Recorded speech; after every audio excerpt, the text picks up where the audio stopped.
You're listening to Oilersnation Radio, presented by the Nation Network. Subscribe for free on iTunes, Spotify, or wherever you get your podcasts from. Thank you, Lisa. Welcome to Oilersnation Radio, episode 68. Tyler, push the button. We are back. Thank you. We are back. Thank you, Coom. I miss him. Gallivanting. I believe he's in India right now, living his best life. I want to start with a big thank you to our friends at Sherwood Ford the Giant, as always, for making this possible. Go ahead and follow them on Twitter at Sherwood Ford and on Instagram at Sherwood Ford _ the Giant. What I need you to do is, if you were out in the streets, these mean streets of Yeg, and you see the Nation truck cruising around, Tyler, you snap a photo of that baby, you post it on the gram, you post it on Twitter, and you use the hashtag NationTruck, and you will be entered to win a $100 gift card. That is a $100 gift card, courtesy of our friends at Sherwood Ford the Giant. Again, on Twitter, it's at Sherwood Ford, and on Instagram, it is at Sherwood Ford _ the Giant. They are fine people, they have fine vehicles, and they have fine service. Sherwood Ford. Wonderful. The Giant. The Giant. The Giant. Giant dreams, giant vehicles, giant personality. Sherwood Ford, the Giant. Thank you. To my right, Tyler. It's not Tyler. Tyler's sitting across from me, so I can look at him. Niklaus Good is here as well. Niklaus Good is on the far end of the table. Heir to the good law form or fortune. Yep, good and good. Yes, I am. To my immediate right, however, is a new friend. There's a newbie. There is a guy sitting near me that you may know. He's written on the Nation for quite some time. He's written on all Nation sites for quite some time. But yesterday was his very first day at Nation HQ. Zachary Lang, welcome. Hello, thank you very much. What are you doing here? I'm on the podcast now because I work here now. You do work here now. What are you doing for the Nation Network? I am coming on to do the content. So my official title, I guess, is news director. So you will see a lot of news things that I write. And so writing on Oilers Nation as I have been forever. Well, 4 years, I guess, not forever, but close enough. It feels like forever. I'll be doing the weekend columns still and banging out all that good content. Happy to have you here, buddy. Thanks, man. I'm happy to be here. I'm also happy to have him here. Tyler's happy to have you here. You're so sweet, Tyler. Thank you. I'm going to crack a fresh one for my friend Zach. I broke the rule. I cracked mine before. I'm the new guy. So. To be fair, you didn't know the rules. It's fair. I didn't know the rules. Zach, this kind of happened when you and I met up for beers in August. Yeah. We were sitting on a patio. Yep. We went through an extensive beer list. Ooh, it was good. We had plenty of them. And we kind of talked about what it would take to get you away from Post Media, away from the crime beat at the Calgary Herald, and what it would look like to potentially work with the Nation Network. And here we are, 5 months later? 5 months, bad at math. Here you are. We did it. I whenever I think of you, I think of that Paul Rudd meme where it's like, look at us. Just look at us. Yep. Yeah, it's awesome. I'm super excited to be here. I mean, it's been a long time goal of mine to join the Oilers Nation team full time. And as a St. Albertan native, I am excited to have a bit of a homecoming. I didn't know you were a St. Albert boy. I lived there for 14 months. So is Ty Guy. Ty Guy's a St. Albert. I've lived there for 19 years. Very nice. Handsome boy, Tyler. He's sick today. Yeah, everyone should know that Tyler is being a warrior for us today. I'm the Greg Campbell of this podcast. We love you for it, bud. It's been a rough couple days for our old Ty Guy, but he's here putting in the work. Blocking shots. Before we get started, we've obviously been off for a couple of weeks here with the Christmas break. I just want to go around the horn real quick. How was the break for everybody? Personally, I owe our friends at Rig Hand Distillery a few broadcasts because I was a little bit drunk for the last 2 weeks, so I kind of missed out on some post-game shows, Ty. That happens. I haven't been on one in like 3 weeks either, so I think we both need to get back to our winning ways a little bit here. That's all right, though. Rig Hand's great. What I'll tell you, though, is last night was my first one back, first one in the new year. After every game, unless I'm shit-faced, I go live on Oilers Nation's Instagram. So it's official Oilers Nation. We take some calls in. We answer some questions in the chat. It's a good time. There's a good group of people there. Tyler's in there sometimes. He's never naked, though, but he should be.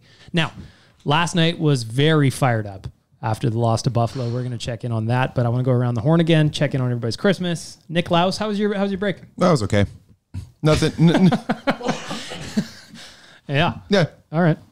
Man, when you get older, hey, when you're in your 30s, it's just like, who gives a shit? Yeah, it's like, okay, well, might be having to maybe, I don't know, go overseas here pretty soon if we were checking. World events progress as they do. Yeah. We were checking the conscription age this morning, and to see how old you have to be before you can avoid being drafted. And shit. I think I might be on the. Oh, you're in the sweet spot there, Ty. Am I? Definitely You're in the sweet spot. buddy. Yeah, you got no chance. So you better like shoot yourself in the toe or something. I would. What's the number? No. Well, in the U.S., the last update was 35.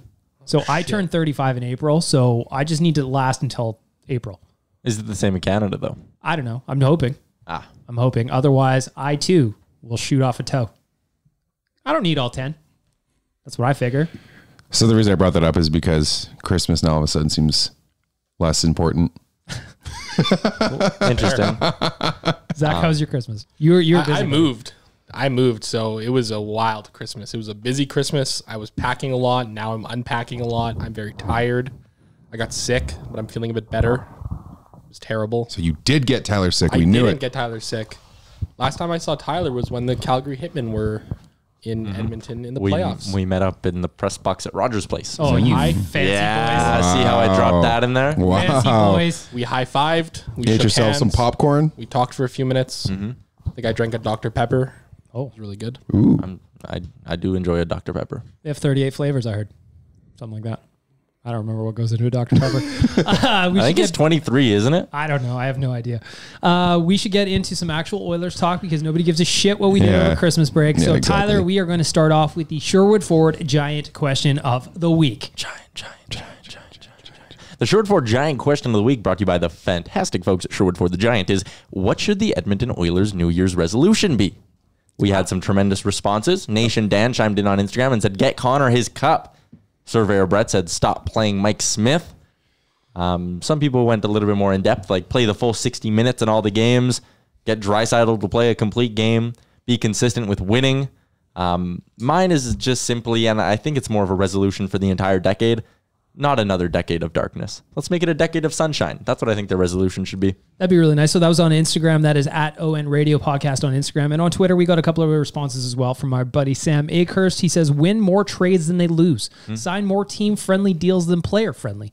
Be better than half of the NHL teams, which doesn't seem like much, but around here, it seems like a lot. I got a comment for that. Go ahead. Because I did see that tweet the other day. Are there that many non-team friendly deals on the Oilers? I actually think that we have quite a few team friendly deals. Chris Russell would like to have a word with you. Chris, and you know what? That's the one that everyone turns to. Koskinen's not a team-friendly deal. But other than that, like our best players are on team friendly deals. Clefbaum, McDavid, and Draisaitl are all on team friendly deals. I respect the comment, but it's just like I think people kind of blow that thing out of proportion. Every team's got a Chris Russell contract on him. Well, I think that Chris Russell's an NHL player too. he is. He's just overpaid. Yeah, But like that's not fuck his it, man. fault. That's not his fault. No, I'd sign that deal. I'd run to the fucking Yeah. fax machine. So I think that for me, what this tells this comment, and I'm just obviously I have no idea what Sam's talking about absolutely. specifically, but like Yeah. for me, what this means is like got to avoid big fish in free agency.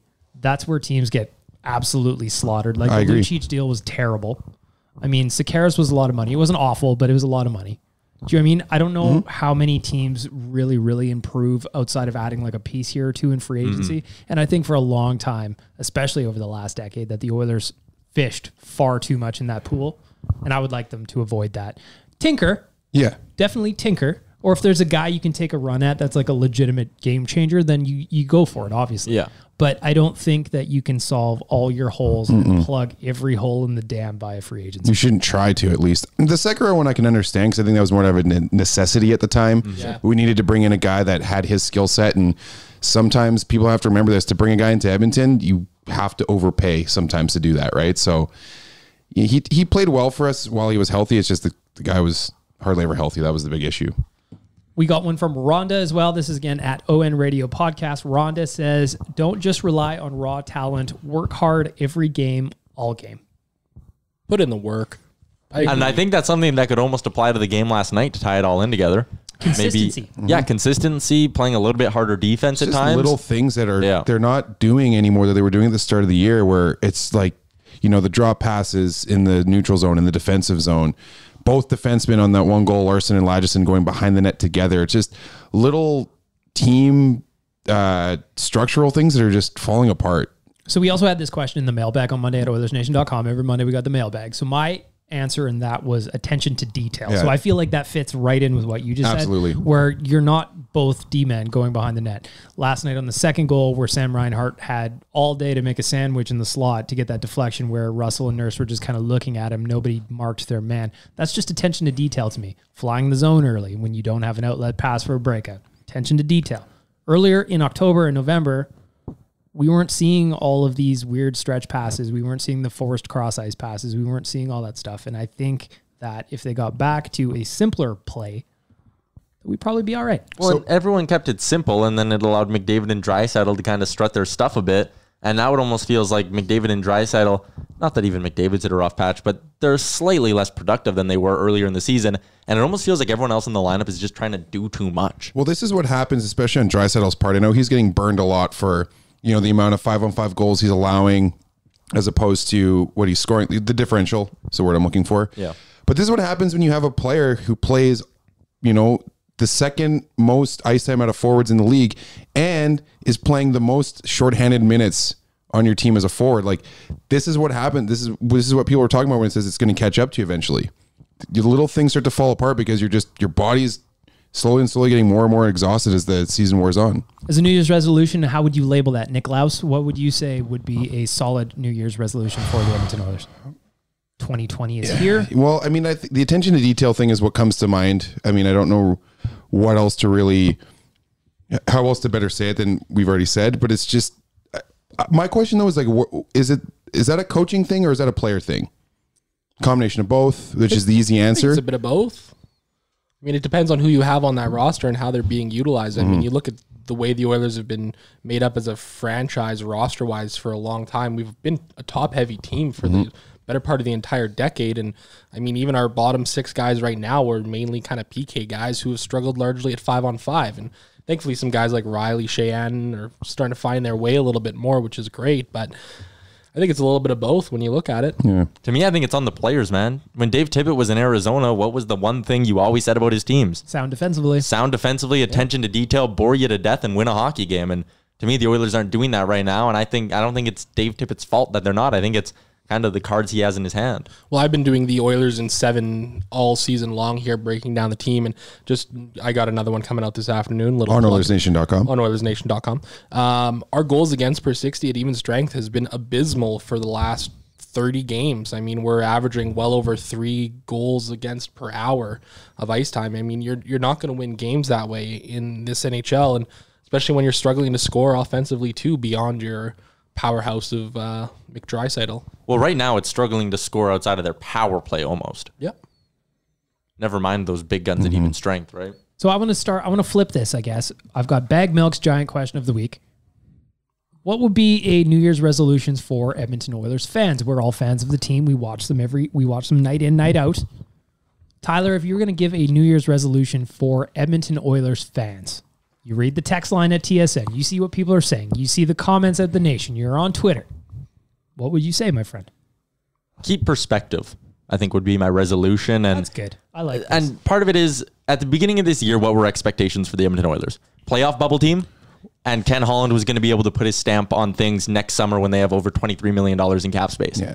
Right now, the Oilers are in a playoff spot, and it's about to be game 43. That is a positive still. Like the 7-game winning streak or whatever it was to start the year, it blew things out of proportion.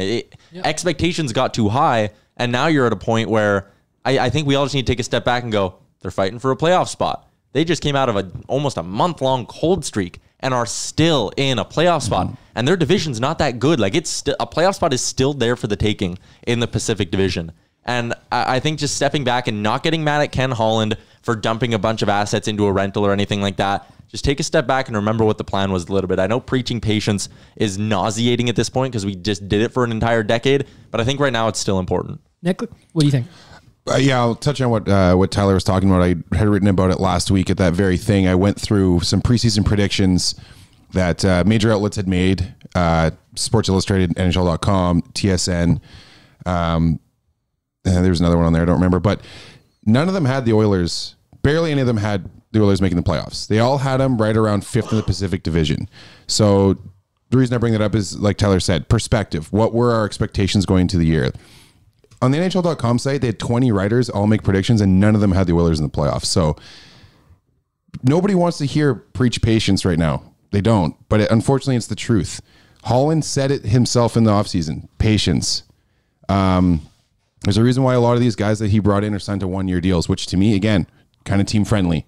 Doesn't lock you into anything long term, and it gives you a lot of leverage and flexibility for the summer. So, yeah, I mean, just enjoy what we kind of have right now, because it's more than what was expected. Before I get to Zach, just changing gears really quickly. So far, we're at game 43. Who's been your favorite scratch ticket so far? To me, it's hands down Gaetan Haas. Yeah, I was going to say that. I don't know how there's an argument for anyone else. Yeah. They found a legitimate NHL player hiding in the Swiss Alps. It's unbelievable. Yeah. I'm a big Nygaard apologist. I really like what Nygaard has brought to the table too. I'm a big Haas guy as well, but I like Nygaard's speed and that offensive prowess he's shown a little bit. He really gets in on that forecheck. He utilizes that speed. I think he's got to adjust a little bit more to the NHL game and NHL style, but I think there's another player there too in both those guys.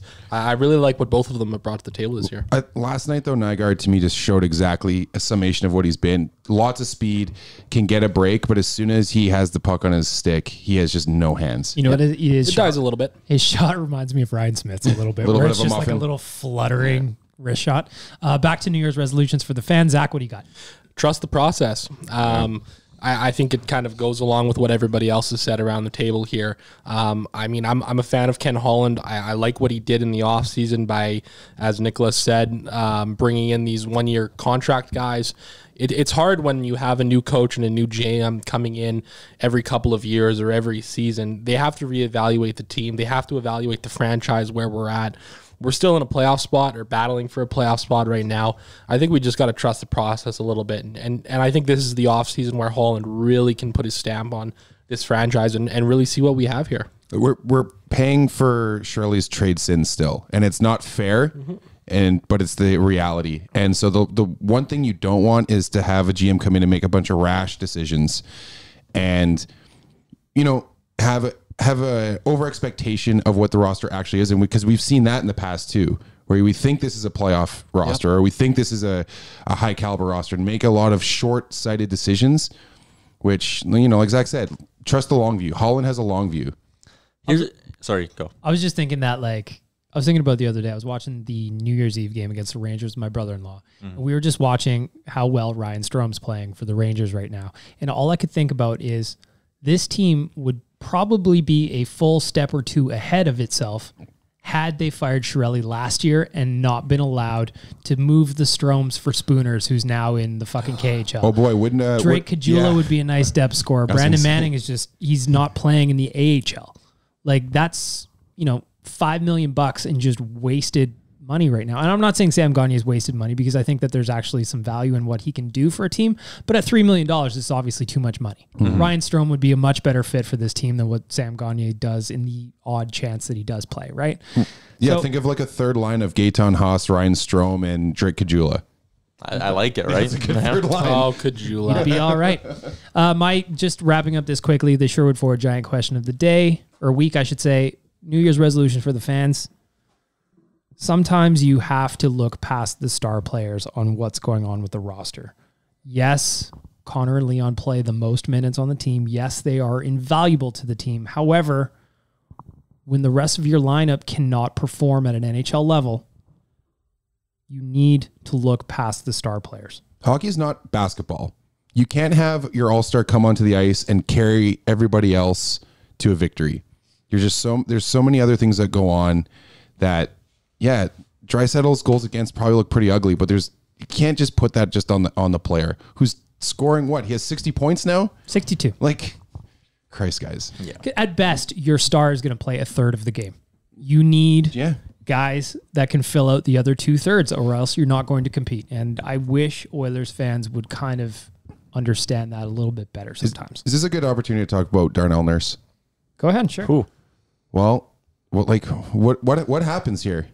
That's just my question to the table. What's the question? What happens here? My thoughts are he's not earning himself $7 million right now. He's not earning himself Josh Morrissey money. Nope. But he's now gone 24 games without a goal. So then how does that negotiation look? You gotta get him for 5. That's what you got to do. Or do you just try to deal? We're doing another bridge deal, I think, is where this is going to go. Yeah. I think you know what? I would honestly open the phones just to see what interest is in Darnell Nurse.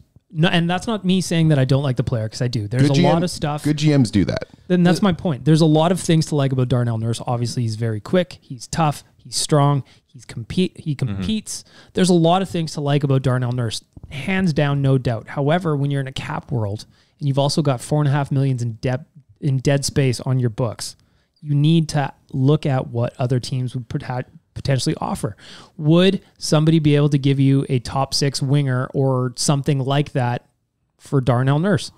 Do the Oilers need scoring? I think a team would bite on that. So 2 things on that note. First of all, I keep thinking of the Toronto Maple Leafs because Kyle Dubas has that relationship with Darnell Nurse going all the way back to the Sioux Greyhounds. Toronto has one defenseman under, and an abundance of forwards who can play middle 6, top 6. Counter argument for me though is that, well, we're just going to trade away another defenseman we spent X amount of years developing, and that's the problem. The big issue that I have. Jeff Petrie. Look at Jeff Petrie, Justin Schultz. We traded him for Magic Beans. The Magic Beans turned out to be nothing, and they have gone and had successful careers otherwise. I think you need to try and lock in Nurse to a Clefbaum-esque contract where you can see if you can get him for 5 or 6 years, maybe $5 million, and go from there. See, I would love that. If they could do that, there's no question that you keep him. It's just, to me, it's only about money. It's not about necessarily about the player. But you talked about cap world before. Those 2 things go hand in hand now. Yep. Mm-hmm. Tyler, you got thoughts? I see them on your face. Yeah, and I need to be careful with this, but who do we know as kind of the core around Connor McDavid, like personally almost, or is who's a good friend of his? Darnell Nurse. Darnell. So is there a part of you that thinks, like, and maybe this is just me being pessimistic and all that, what if you trade Darnell Nurse and a year after you trade him, the trade looks bad? Sure, and you're 100% right. And that could lead to Connor McDavid going, they're trading the guys I like. They're not trading them for good players. He was tight with Strome as well.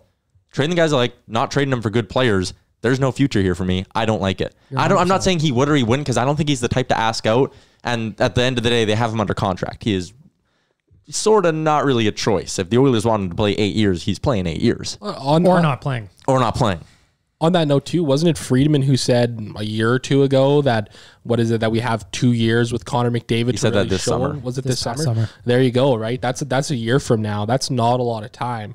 If that still rings true, right? I mean, we need to show McDavid and these Draisaitl guys that we are legit, and this franchise is going to be moving forward to a playoff spot. I just want to clarify. I'm not saying trade Darnell Nurse. I don't think any of us are. It's just that with the economics of the NHL, you kind of have to listen, don't you? I don't think he's your best left shot defenseman. And if you're going to get to a situation, I know Clefbaum's on a bargain, but you're going to pay Nurse like he's your best left shot defenseman. So, yes, I agree that Clefbaum is your best lefty.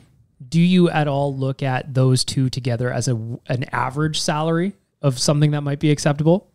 Maybe, yeah. Like I guess if you can sit there and be like, we have our top 2 left-handed defensemen locked up for a total of $10 million, you're probably pretty happy with that, especially considering their age and the term on the deals. Speaking of lefties, I want to talk about Caleb Jones a little bit. William Lagesson got the recall along with Yamamoto. Last week, he's played the last 2. Caleb Jones has sat out. What is your sense, your feeling, your thoughts on Caleb Jones?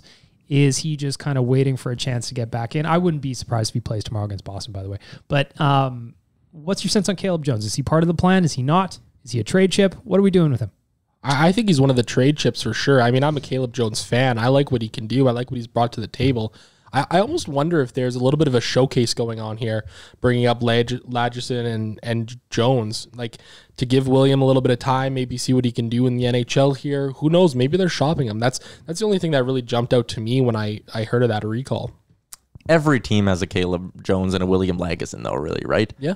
Like lots of teams have these AHL D-men, or maybe they're ready, maybe they're not. So to me, it's Caleb Jones would be a sweetener in a deal, along with like your 2021 second round pick or something like that. Do you think that Lagesson, Puljujarvi, and maybe a pick of some kind, although Elliot Friedman in the latest 31 Thoughts says the Oilers are against trading picks right now, which I get.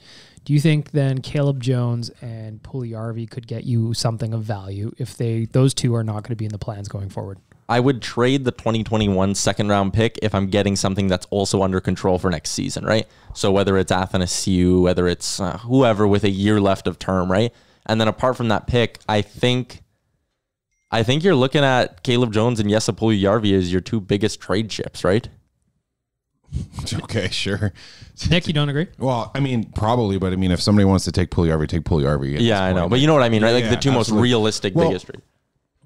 Well, I mean, I think it depends. It depends what you're right. The Oilers at this point, if they're trading any sort of future asset, as in a draft pick next year or whatever, or a really high end prospect, you're looking for a very good player in their prime, mid-20s, who's under contract. So, I mean, depending on what the return is, though, like maybe I just don't see Holland parting with Broberg, but at some point, maybe a guy like him or Bouchard, music to Jay's ears, maybe they get put on the table if the return is big enough. Well, this is the thing. What the hell is Puljujärvi and Jones going to get you out there right now? Because clearly, Ken Holland is playing. Well, that's the thing. To me, nothing. Clearly, people who are holding off this huge Puljujärvi trade are just like. I'm not saying a huge trade, but could you get a winger that could perhaps contribute in the middle six? I don't think you get an Athanasiou with just a Puljujärvi, Caleb Jones, and a second round pick. I think you're trading Puljujärvi for another problem player. Probably like a Josh Hosang. Yeah, like a Josh Hosang or Elias Anderson, which is not a sexy trade by any means. But you're hoping that guy can come in and just be again. Change the scenery. The Oilers have such a history of this, though, of trying to be the reclamation place where it's like, the Cam Barkers, the Gilbert Brulés. Yeah, you know what I mean? So it's like, I'm at the point where I'm like, I don't even want to bother with that. I'd rather just try to pick up another third round pick for Puljujärvi straight up. Really, fuck, that sucks. I know it sucks, but it's like I'd rather get a warm body. I think someone who's a little bit further along the development curve. Honestly, though, at this point, you're trading him for a guy that's a third line player, which is fine because that's all he is right now at best. Yeah, I mean, like. What's the percentage that a third round pick actually turns out to be an NHL player? Like 15%? Sure, tops? probably less. 10% or less that they play. Right, and what are the odds that Elias Anderson or Josh Hosang are NHL players? I don't want either of those guys either. I know, but I think the odds of them turning out are better than a third round pick. But at the same time, we know Holland likes picks. Mm-hmm. So right now in Karpat, in 32 games played, Jesse has 13 goals and 17 assists. So he's not even a point per game player over Finland right now. I know. Disappointing. It's bad, man. Dusty will hate to hear what that. it is. Well, it's bad is what it is.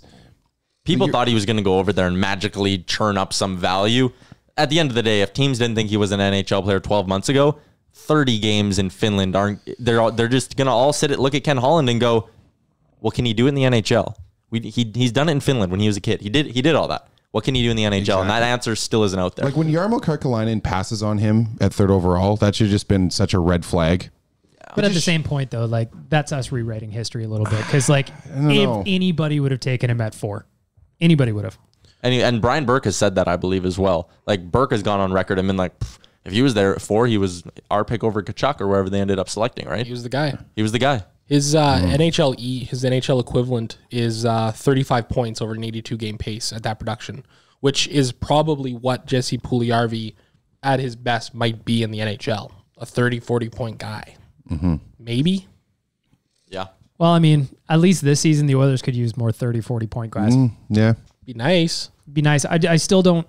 I mean, we've beaten this horse to death a million times. It's just like I don't understand how with the new coach, new GM, he couldn't see an opportunity for himself on the right wing.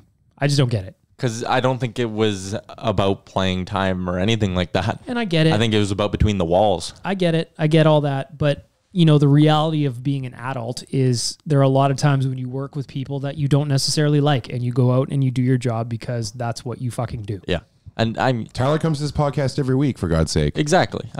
Zach, you covered a little bit of junior hockey. Like, how often do you see that in the dub where a kid, granted they're 16 or 17 or 18, so much less mature than JP should be, but how often do you see a kid just go, I'm done. Yep. Trade me somewhere else. Like it happened this year with the Oil Kings. The kid went home and said, I'm playing in the Memorial Cup this year. I'm not playing for you. I'm only playing for Kelowna. Figure it out. Like this happens all the time in hockey, Absolutely. but at the point happens a lot when the kids are a little bit immature, right? Yep, absolutely. I mean, I've seen it covering the AJHL in my time too. Number of times where player's not happy, player's a good player, but he just doesn't like the situation, doesn't want to be there, so he takes his bag and he goes home. Anybody think there's any opportunity for Jesse Puljujärvi? I just want to wrap this up. Any opportunity for him to Anthony Duclair himself somewhere else? No. Always a possibility, but is it not a good possibility? Yes, I think so. I think he still has the potential to do something, maybe not special or great in the NHL, but I still think he's got the ability to be a damn fine NHL player one day. I don't know. Not an all-star, but a guy who maybe scores 20 goals 5-6 times, and there's his career. Like a 30, 40-point guy. Yeah. Nothing wrong with that. He's got it. I don't know. It's every time I've watched him play, I just don't see anything about him other than his really, really nice wrist shot that screams this guy has like all-star skill. And that's a big reason I think why scouts fell in love with him, because when you can be the best, when you're the best player on the ice and you have those kind of skills, it looks great when you're in Finland. Especially when you're huge, too. And you're huge. You're way bigger than everyone. You're the best player of the World Juniors, all this stuff. But it completely changes. We saw it with Yakupov. What are you like when you're not the best player on the ice? And the thing is, too, is we can't discount the change in ice size and the change in so lifestyle, too. Like, how big of a difference is it for a young 18-year-old Finn who can already speak a lick of English to come to North America, have to adjust to a new culture, a new lifestyle, and an ice that's so much smaller? I get that, but how many 18-year-old Europeans have been drafted to North America and have made it work? At some point, not denying it. At some point, and I get it. I'm not discounting it, but at some point, that excuse can't be the only excuse. Oh, and I'm not saying that it is. And like with Yakupov, the guy played in Ontario for 2 years. Yeah, but all he could do was score goals. Yeah. Like he wasn't anything beyond a How pure did we goal do this? scorer. Sarnia, right? Like the decade is over. We're talking about Yakupov again. Bag milk. Let's move on. Shout out to Yakupov. You know what I never get tired of talking about, even here in 2020, are our fine friends at skipthedishes.ca. Yes. Why? Because I don't know how to cook very well. But what I do know how to do is order food online, Zach. I found a great vegan Indian restaurant and Skip the Dishes the other day, and I've ordered it a large amount of times in the last few days. Of course you do, because they have a wonderful selection of restaurants of all cuisines. You want some nice Indian food, maybe a nice curry? You go on skipthedishes.ca. You want a donair because it's late at night? You go on skipthedishes.ca. You want some pizza? Go on skipthedishes.ca. No matter what you are looking for to eat, our friends at skipthedishes.ca are there to help you. Unless you're Arby's, because Arby's just doesn't want to sell roast beef sandwiches, I guess. Figure it out, Arby's. Figure it out, Arby's. All right. So I need to get to the last three Oilers games that they played. We've been away for a while, and I need to talk about it because all three of those games, I'm talking about Calgary, I'm talking about the Rangers, I'm talking about the Sabres. All three of them had different layers of shit sandwich to go through. I want to start with Calgary real quick. And I want to go ahead and say that was probably one of the worst games that I have seen the Oilers play in years.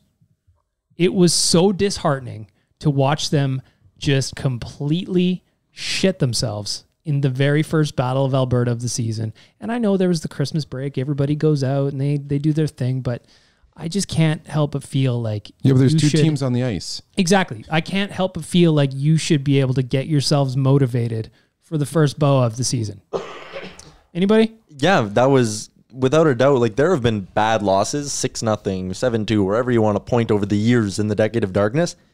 But considering a Battle of Alberta game with a playoff spot on the line, on home ice coming out of the Christmas break when you just won a game against Montreal before the break, like everything was lining up to this should be a great night. And 11 seconds in, it turned into a bad night.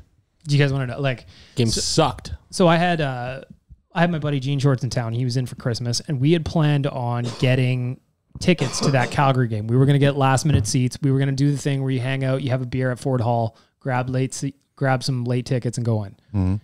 It was one of the few sellouts we've had recently, and the aftermarket tickets, they didn't really get that cheap. So we just decided, well, all right, let's just have drinks at home. We'll invite some buddies over. We'll have a good night and watch the game at home, which... My God, I have never been more thankful to stay in my house than I was that night. Yeah. It was shocking. Were you there, Tyler? I was there. What was the vibe like in the building? Unless you were a Flames fan. Well, there were a lot of Flames fans heckling. Yeah, and that certainly didn't look good. Deservedly so. It was just silent. You could tell, you could almost sense the frustration in the crowd. It sucked. It just straight up sucked. And the worst part was, you, as old school and barbarous as this sounds, you might have been able to walk away, or barbaric, I should say. Barbarous. Yeah, that was not a word, Barbarious. But barbaric is. I lost my train of thought. It would have been a little bit better. Like Chase on took someone down, right? Maybe show some physical fight.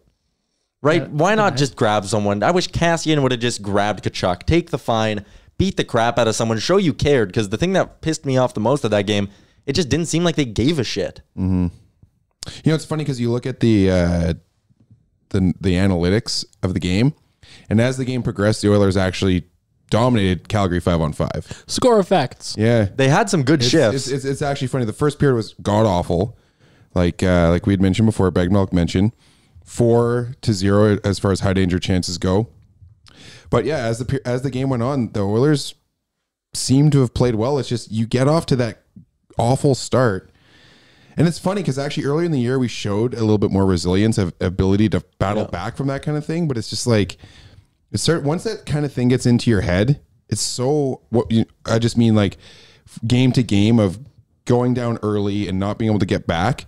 Then it sounds kind of corny, but it's like you have less belief in yourself to do it. It's the here we go again syndrome, right? You're up 2-0 against Buffalo, they get one, and you're kind of just like, well, here we go again. Mm-hmm. And fucking what happens? Mm-hmm. All right, so let's move forward from the shitacular effort against the Calgary Flames to the New Year's Eve game against the Rangers. That was a fun hockey game. New Year's Eve massacre. That was weird. That game was arguably one of the strangest games that I've seen in a long time. It is not very often where you sport yourself a 6-goal lead and it comes down to the final moments of the third period where you actually ice the game. Mm-hmm.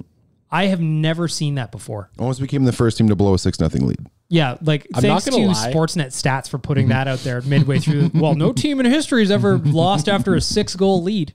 I was laughing as that whole game was going on because there was part of me that just wanted the Rangers to win it, just to be able to laugh at it and be like, oh, what a way to cap off the decade. Like, what an Oilers way to close out the decade. You know what I mean? I don't know. I like to watch the world burn a little bit sometimes. No one likes to laugh at the Oilers more than Oilers fans, right? It's true. Like, I love laughing at them. Hilarious. And we're very good at it. We are very good at it. So it was like, so my question for you guys is, all right, so last night they had a 2-goal lead, like Tyler said. Riley Shane scored. My boy Nuge got himself going. 2-goal lead, first period, rock solid. At one point, they were up 9-1 on the shot clock, and you're just looking at it like, wow, the Oilers are really hammering them here early in this game. Mm-hmm. And you're just thinking, wow, can they keep this up? And then as the second period starts, things start to slow down. The ice starts to tilt the other way, and you're like, oh no, here we go again. And then what happened in the third was, had it not been for Mike Smith, who he's taken a lot of shit on this podcast recently, for sure. Had it not been for Mike Smith, that game does not get to overtime. Mm-hmm. So my question for you guys is, what is going on with the Oilers' lack of consistency? Why can they have a good start right now and they have zero or very little ability to actually close out the game? Okay, so I think the New York game and the Buffalo game kind of go hand in hand in this. It's just, I think it just shows a lack of maturity is what it is. We all know what happened in that New York game. The boys are up 6-1 going into the third period. They're getting excited. It's New Year's Eve, and I think it's fair to say they took their eye off the ball, or their eye off the puck. The Buffalo game, they go up 2-0 early. They're feeling good, and then like Rasmus Ristolainen starts looking like an elite shutdown defenseman against you. Like it's just it's bad. Like I was watching the game and I was like, you know what, Ristolainen doesn't look as bad as he has the past couple of years. And I started to think more, and I was like, you know what it is? We're making him look good. And this is what happens. And I think it just shows, this is also, I think, what happens when you have so much turnover year after year after year, is you have that's how you develop as a mature team together. Like that's why Boston is so good. And that's why Washington is so good, or St. Louis is, you have this, the majority of your players play together year after year after year. This is just, I think the lack of maturity is showing. We have a young captaincy group. Yeah. And I think that's really what's coming into play here. Personally, I have no stats to back it up. This is just something that just feels well, it's like one of those things that stats really can't. Yeah, but it's just, what else could be the reason behind it? It reminds me of what you said, Nick, reminds me of my friend Rob. Let me tell you a story. Okay. We were playing slow pitch, as we do as younger men. We're having some cocktails. Excellent. He's playing out in right field, Tyler. Mm-hmm. He has got a sky-high pop coming his way. Oh, boy. We're talking way up there. And he's planted himself underneath it, and he's got his glove up, and he's looking to make a play because somebody's trying to tag to go home. Oh. However, my friend Rob took his eye off the ball. Oh, boy. And what happened next was that he got corked in the forehead. Oh, no. and all of a sudden he has to get himself 6 or 7 stitches. Oh, Rob. I will never forget the sound of that ball corking him in the forehead and seeing him drop in right field. It was hilarious.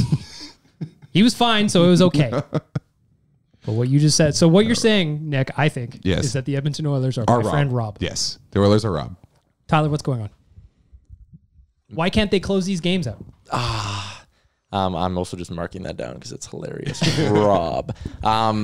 Yeah, I kind of touched on it. It's the here we go again, right? Like against the Rangers, you give up 1, okay. You give up 2, and it's like, You give up 3, here we go again against the Sabres.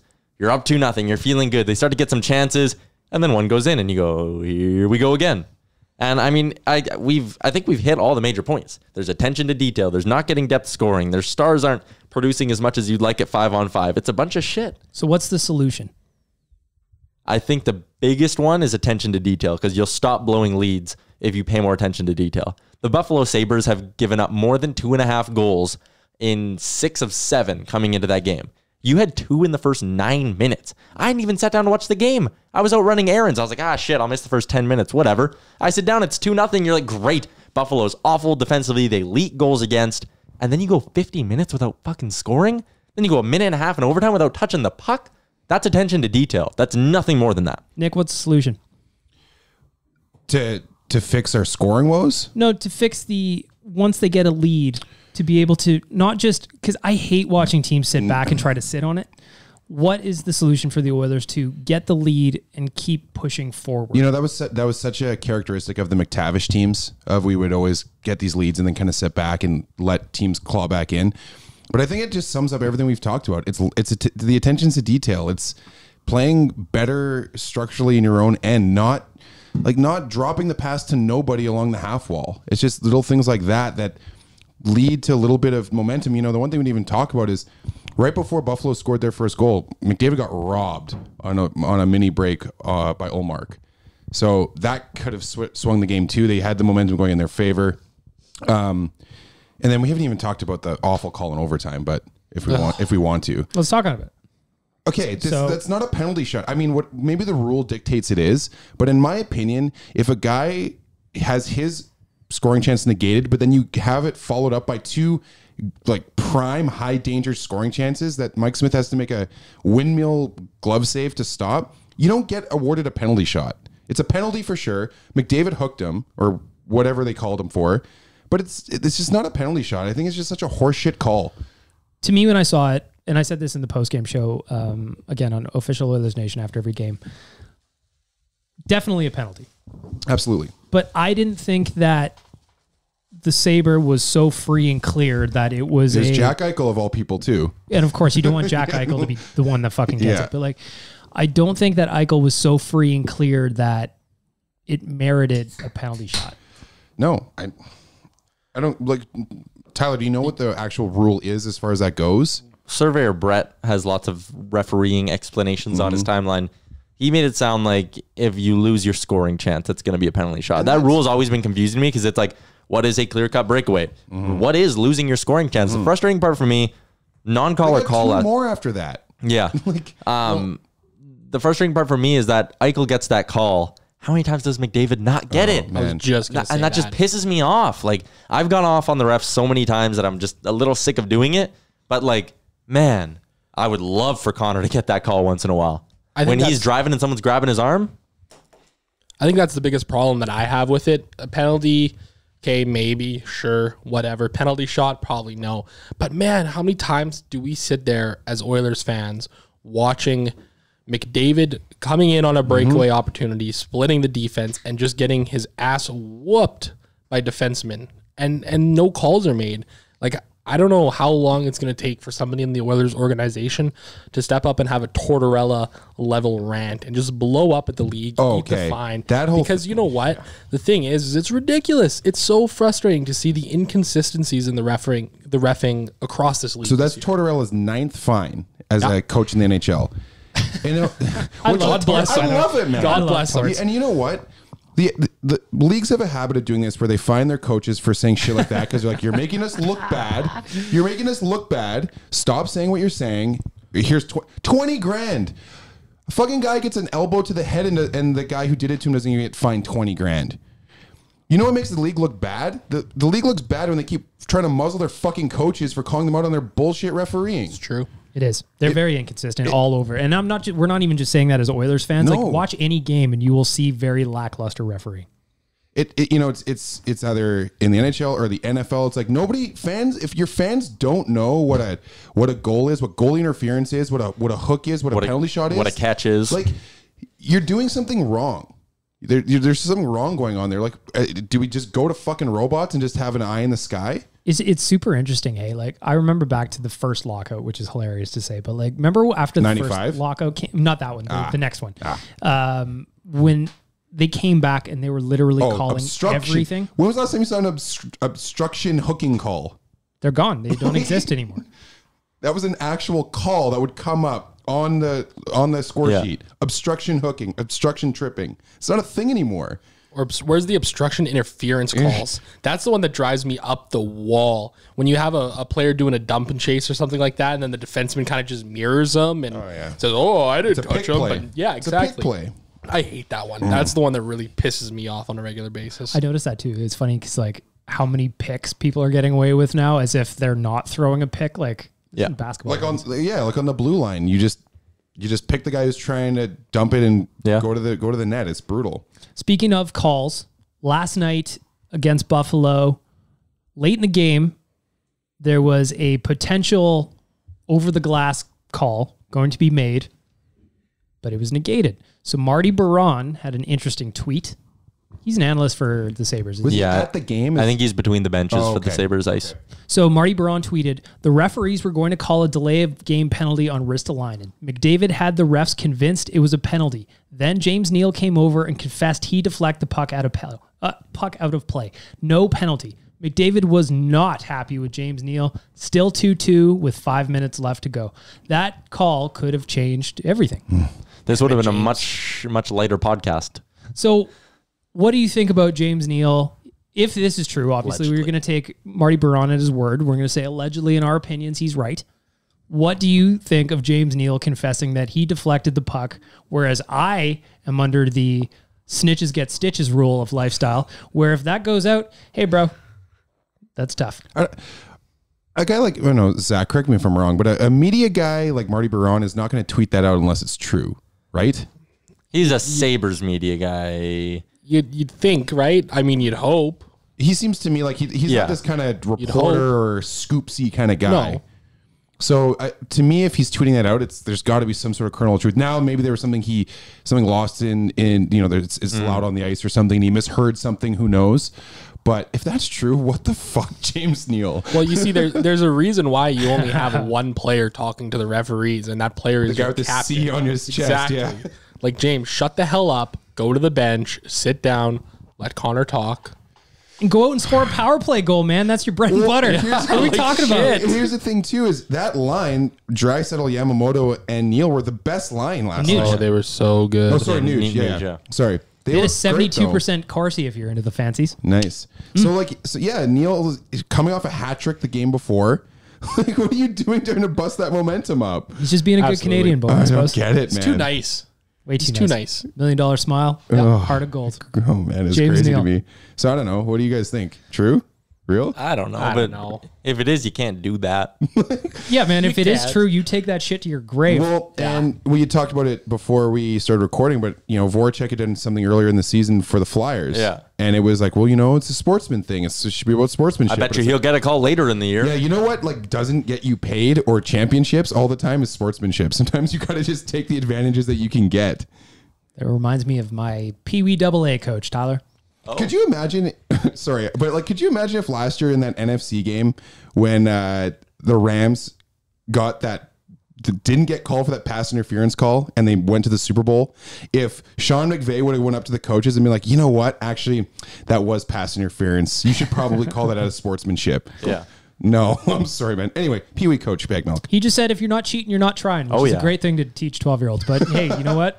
I think Life every lessons. minor hockey coach has said that to his players at some point. Like, hey, sometimes you need to hook a guy. I think Bo Horvat came out after the game against the Oilers and said, yeah, I didn't think my goal would count. Like, he kind of fessed up to, I thought it was a kick. He didn't go up to the ref watching the tablet and go, see that right there, guys? That move was intentional.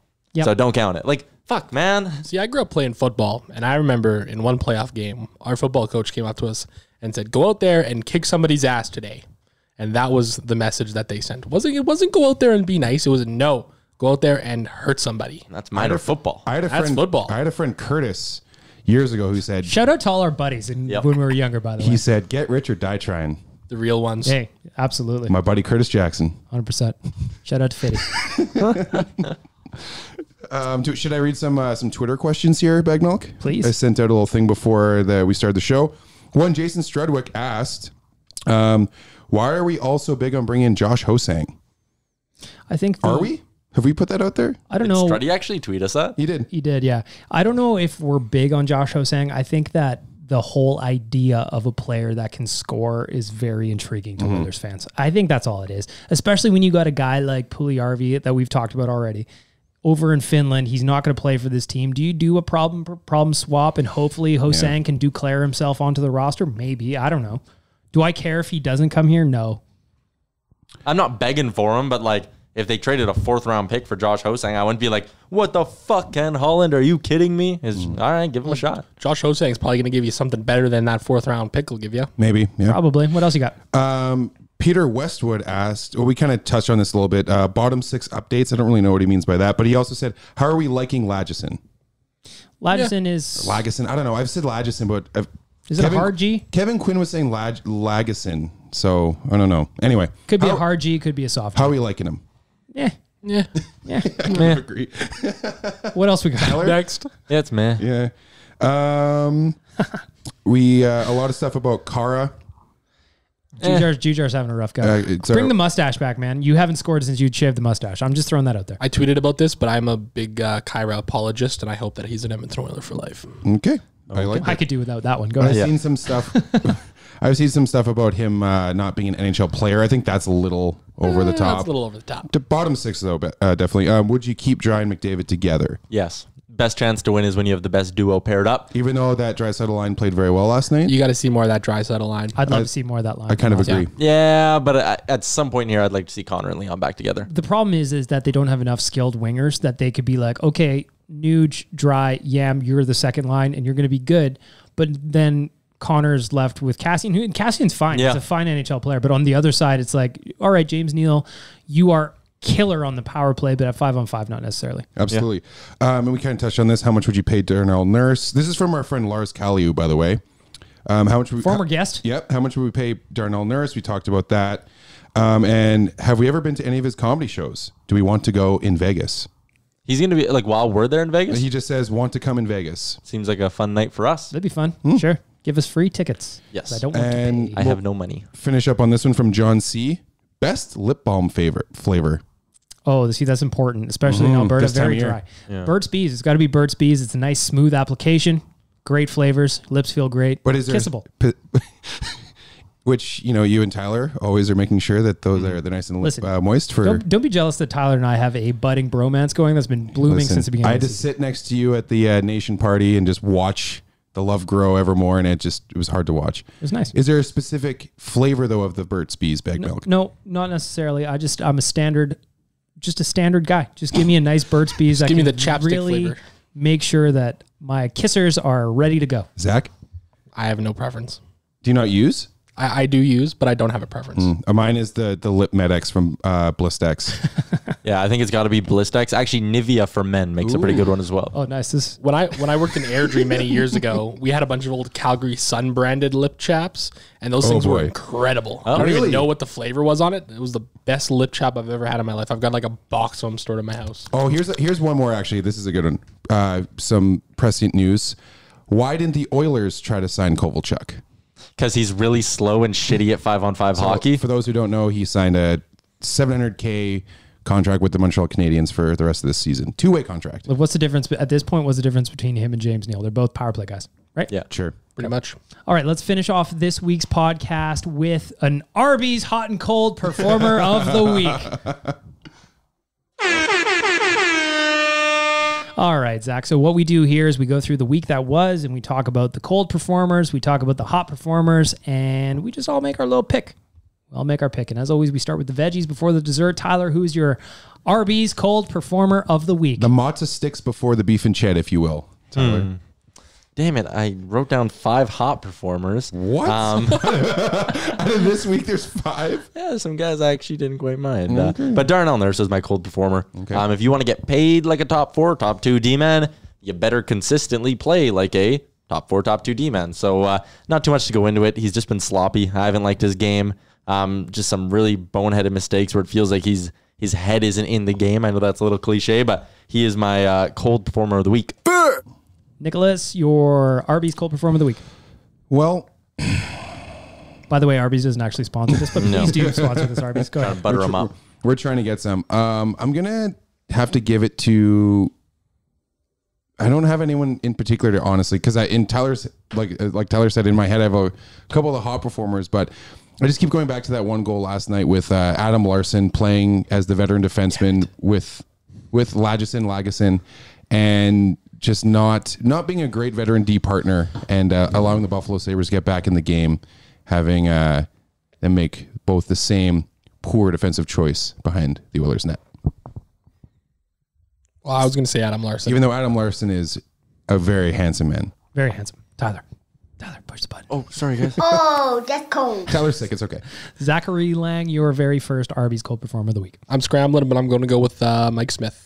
He is bad. Even after last night? He is bad. Last night was his best game in a while. And it still wasn't even a great game, though. It was an okay game. It was an okay game. Like, he's just been bad for a while. I don't think there's any other way to put it. I tweeted out after the first period, it was like, is anyone else surprised that Mike Smith's save percentage is 750 right now after the first period? I just don't know why they keep going back to him. I don't know how you can trust him in any sense of the word right now. Apparently Koskinen was sick last night. Well, I'm sick right now. Tyler's sick. Look at him. He's putting in work right now. But yeah, I know what you mean. So do we look for goaltending help? You can't. You're stuck. Well, I think you have to try. You have to try.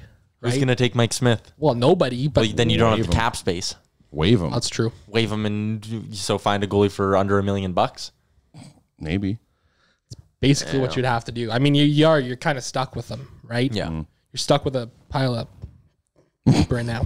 You're coldy. My Arby's cold performer of the week is actually going out to a member of this podcast. It is going out to Rick because Kaylor Yamamoto has been recalled. He has 2 points in 2 games. He has looked very, very good. And this is the first podcast back since his recall. And Rick is not even here to talk about it, though he did text me and say, can you please tell everybody that I was right? No, and he that wasn't. I told you so from Rick. Rick, you are my cold performer of the week.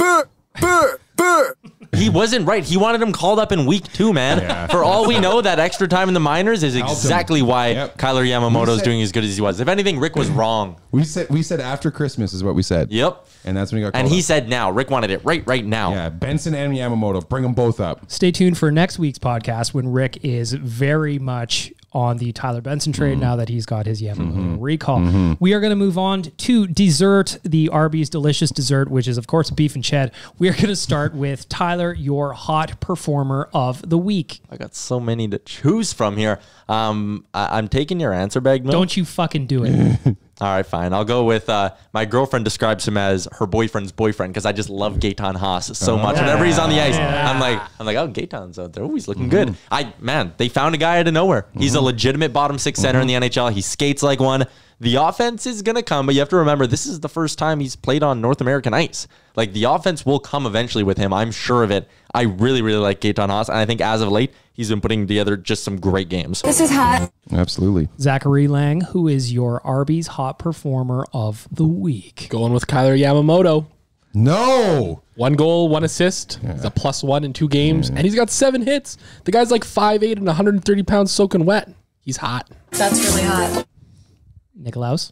You know, even though if the rumor's true that he almost cost the Oilers a late power play opportunity, gotta give it to James Neal, hat trick against the New York Rangers. Oh, sorry, Tyler. I don't know what you. That was hot. That's hot. That was hot. That's hot. Yeah, we're still working out the kinks here, Zach. Yeah, I mean, we're getting closer and closer to giving up that 3rd round pick, which is probably a big reason why. Actually, you know what? Can I switch it to Milan Lucic and his blonde hair? Slim No, Shitty. I'm not putting that on any social media.